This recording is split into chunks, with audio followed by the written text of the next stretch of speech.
Hello friends, it's Jonathan Too Easy here, and welcome back to the next stop on my adventure to become an ultimate outsider. Today, we get our stamp from Baker Creek State Park. My adventures were made even more incredible by my special guest. I can't wait for you guys to see what we got up to here. This place was so lovely. I'm really jealous of anybody who lives in a decent driving distance to this place. Just thinking about how much I thoroughly enjoy the facilities at Myrtle Beach, I wish I could visit this place more often. Check the description of this video or head on over to southcarolinaparks.com if you're going to be in South Carolina or you're just a fellow South Carolinian. You owe it to yourself to stop by some of these magical places, just like this one. In this early morning hours, everything here was absolutely beautiful, especially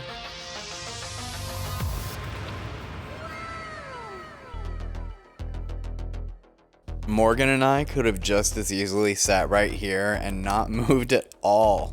This was so beautiful, but we knew we had more to see. I love using the camera on my phone to check out some of these really tight and just micro spaces. Someday, maybe I'll get a camera with a macro lens so we can really get a close-up. Attention viewer, if you did, please press the like button and verify that you've subscribed with the notifications on. Your patronage and participation are most appreciated. I know what you're thinking, and if you've got a shellfish allergy, you better think twice. Isopods are crustaceans. Does he really think I was about to read? Our eyes plundered natural splendor plentifully. Even under this log was a cute little scene.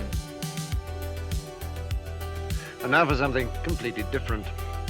I really want to encourage all of you to get out there and explore, but if this is the way that you plan on leaving these natural, beautiful spaces, I would much rather you stay home. Every time that you have the chance to remember my golden rule, apply it. Leave this place better than the way you found it.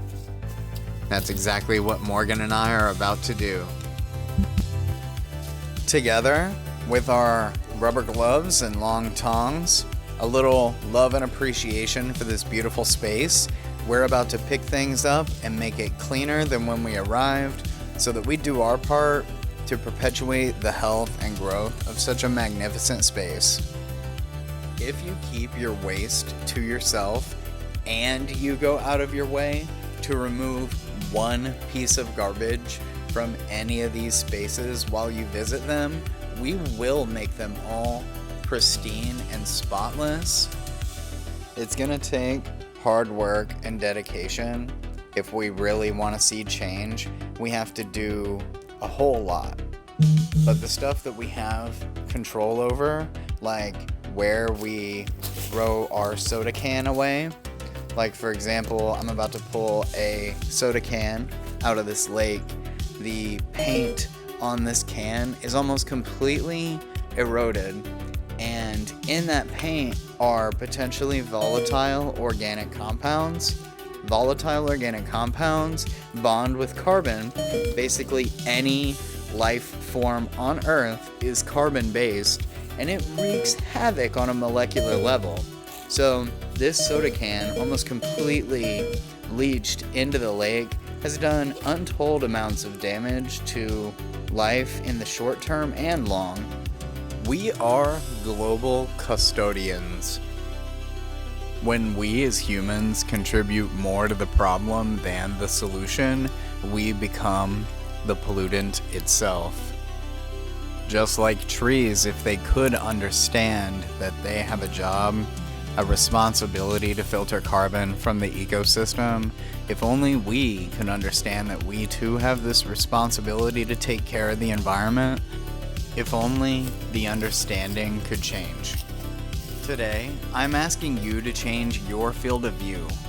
The moment you start expanding your perspective, you start gaining an understanding of what's around you in a more comprehensive way. I want you to look, listen, and feel responsibly. We need to do better for everybody involved. That's the plants, the animals, the other people we share this global ecosystem with. We must always be expanding our perspectives to do what's right. In my mission to always do what's right, I stumbled on this.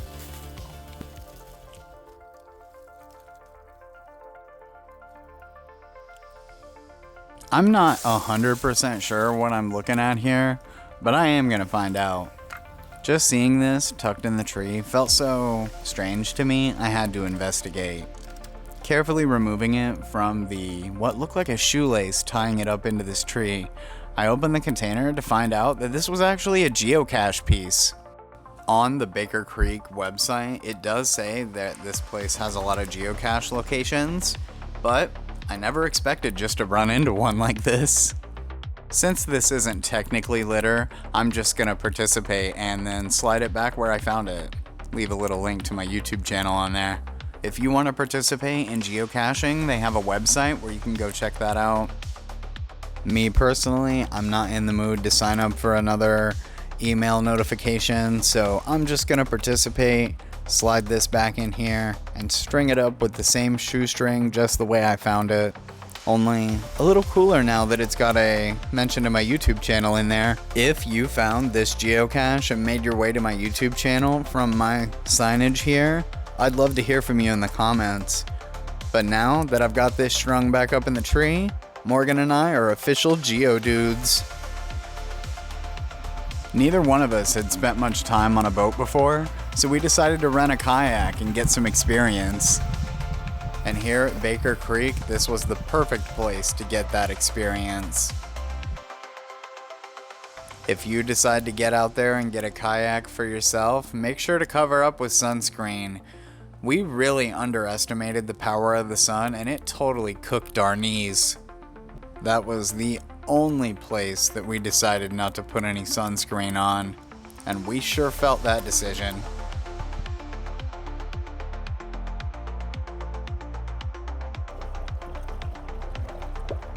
We're doing a good job, baby. Even though Morgan was a little nervous, we did great on the water.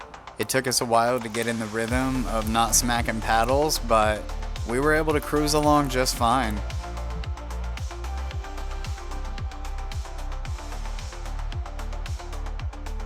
But I would be lying if I said we survived that entire kayak journey incident-free.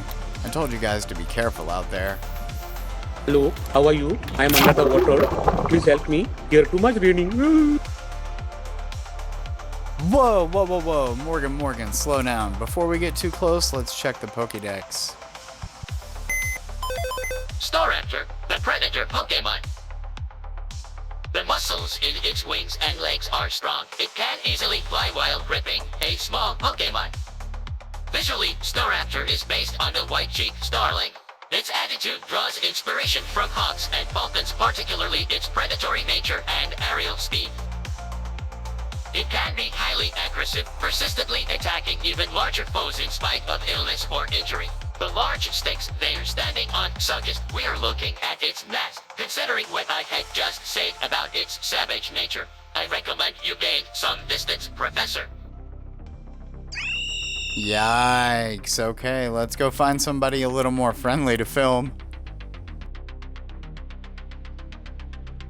Aw, check out this little guy. There's a turtle on that log sunbathing. Maybe if we're really calm about it, he'll let us get a close-up. Or not. But hey, this guy here seems friendly. This jumping spider and I made fast friends. I just held my finger out for him and he jumped right on. We spent a good few minutes here together before I started recording. This was probably the biggest jumping spider I've ever made friends with. He was such a cool little guy. A cool little guy just like you. Thanks for making it this far into the video. We obviously resonate with the message here and I appreciate your time. I get to watch all of the watch time build up in the YouTube studio. just knowing that you guys are out here watching my videos makes me super happy. And then some of you go above and beyond to slap that like button or drop some comments down there. Sometimes I'm even tagged in social media posts where you guys are sharing my videos around, and honestly, I appreciate you so much for the engagement. I am so happy to have the opportunity to become an Ultimate Outsider, but I am even more so happy to be able to share my experiences with you guys. Don't forget to check that subscribe button. You don't want to miss the next video in my quest to become an Ultimate Outsider, where we visit Barnwell State Park.